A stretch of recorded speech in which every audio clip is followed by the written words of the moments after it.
Assalamualaikum warahmatullahi wabarakatuh. Perkenalkan, nama saya Ahmad Luki Maulana. Saya dari Universitas Mercubuana. Di video ini saya akan mempresentasikan hasil kerja individu saya di tugas pertemuan ketiga dengan dosen atau pembimbing atau pengampu saya, yaitu Bapak Rudi Hartono, STMKOM. Di mata kuliah kali ini yaitu Cloud Computing, dan materi pembahasannya ada Alibaba Cloud, Azure Cloud, dan AWS Cloud atau Amazon Web Service Cloud. Yang pertama yaitu Alibaba Cloud. Alibaba Cloud ini didirikan pada tanggal 10 September di 2009 dengan tujuan itu untuk membangun perusahaan layanan cloud computing data sentris canggih dan platform berbagai data internet.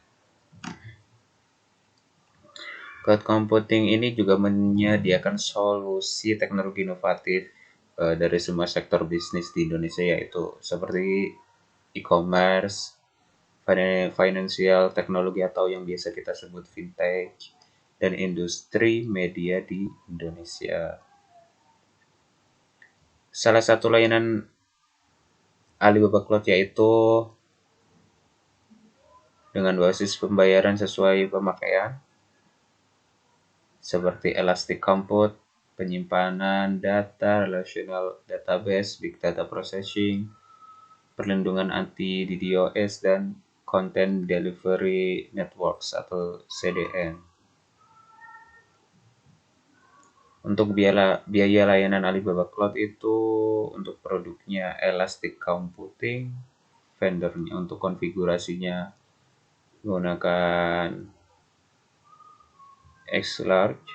Untuk biaya bulanannya itu sekitar 110,44 US dollar, sekitar 1.500.000. Untuk lokasi servernya ada di Indonesia.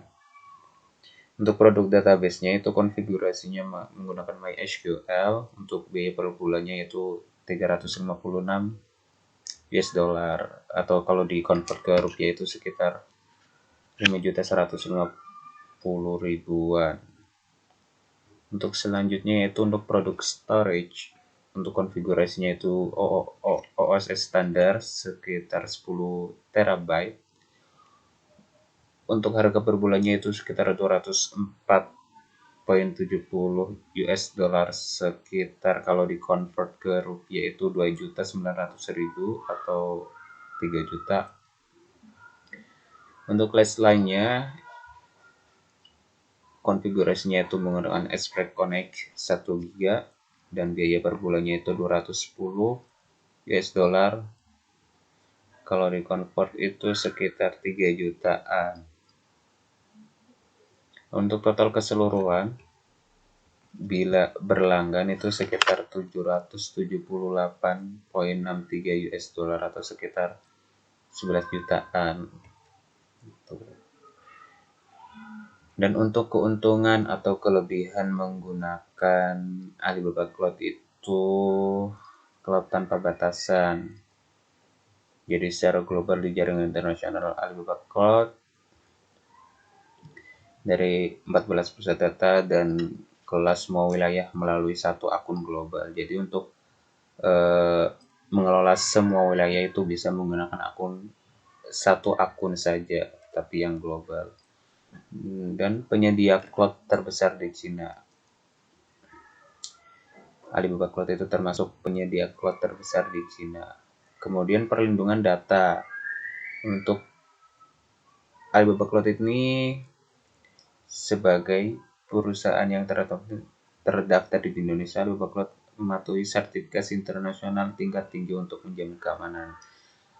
Untuk perlindungan data ini Alibaba Cloud sudah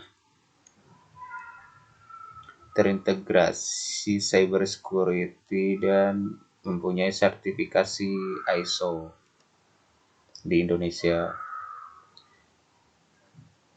Dan Alibaba Cloud ini pemecah rekor performa Alibaba Cloud telah memecahkan rekor dalam teknologi penyortiran data, perlindungan anti DDoS, dan pemrosesan transaksi per detik. Ini adalah sebuah keuntungan yang bisa dikatakan cukup. Selanjutnya yang kedua yaitu Azure Cloud. Microsoft Azure atau yang biasa dikenal itu sebagai Windows Azure. Ini adalah platform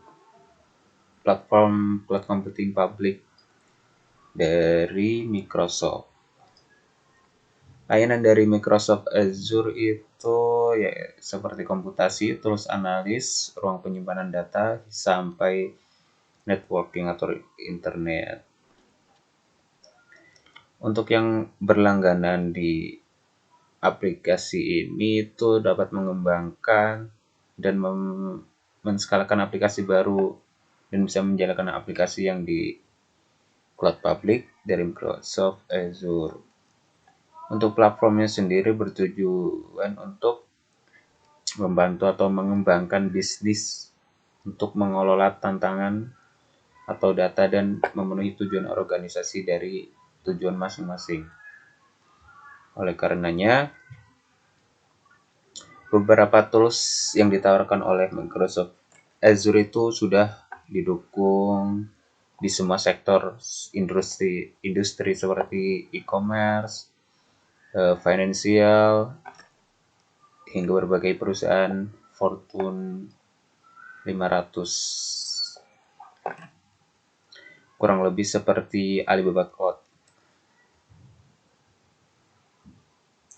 Selain itu, Microsoft Azure juga menawarkan 4 bentuk komputasi cloud yang bisa dikatakan sedikit berbeda dari kompetitornya, yaitu ada IaaS atau Infrastructure as a Service, PaaS atau Platform as a Service, atau SaaS atau seperti Software as a Service hingga layanan tanpa server. Untuk biaya layanannya sendiri tuh Microsoft Azure menggunakan sistem basis Pay as you go atau Pay as you use, yang artinya yaitu pelanggan akan dikenakan biaya sesuai sumber daya atau sesuai tools yang mereka gunakan atau sesuai apa yang telah mereka gunakan selama langganan tersebut. Nah, apa sih definisi dari SaaS, PaaS, dan AaaS? Untuk software as a service sendiri itu seperti perangkat lunak yang dijadikan itu sebagai layanan yang bersifat online. SaaS ini juga disebut sebagai aplikasi cloud ya. Untuk manfaatnya sendiri, manfaat net.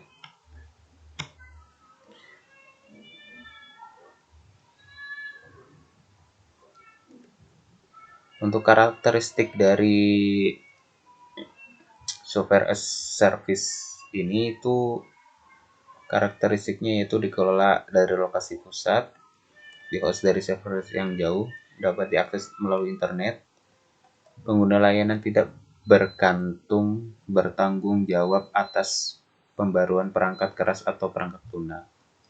Dan untuk kelebihannya yaitu pengguna layanan tidak perlu mengkhawatirkan tentang ketersediaan dan reliabilitas aplikasi karena hal tersebut itu sudah dijamin oleh penyedia layanan. Sudah pasti ya. Pengguna layanan hanya perlu fokus pada data miliknya saja.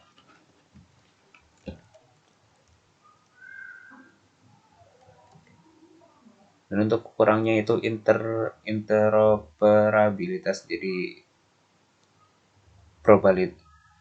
probabilitasnya kurang ya. Untuk kurangnya dukungan integrasi dan kustomisasi, kurang kontrol dan keamanan data. Jadi